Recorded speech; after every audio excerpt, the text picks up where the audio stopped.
আসসালামু আলাইকুম এভরিওয়ান।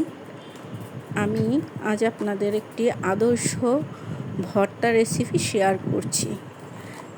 আদর্শ ভর্তা রেসিপি আমি এই জন্যই বলেছি, যে কারণে এই ভর্তার ভিতরে আপনি সব ধরনের পুষ্টিগুণ পাবেন। আদর্শ খাবার বলতে যেটা বোঝায় সুষম খাদ্য, সেই সুষম খাদ্যের সব পুষ্টিগুণগুলো এর ভিতরে বিদ্যমান। আমি এর জন্য প্রথমে নিয়েছি মসুরি ডাল, পেঁয়াজ কুচি, রসুন কুচি, কাঁচামরিচ, ধনেপাতা, সামান্য তেল ও লবণ। একটু পানি দিয়ে আমি সবগুলো মিশ্রণকে সিদ্ধ করে ভাজা করে নেব। ভাজা হয়ে গেলে এই মিশ্রণটাকে আমি পাটায় পিষে নেব।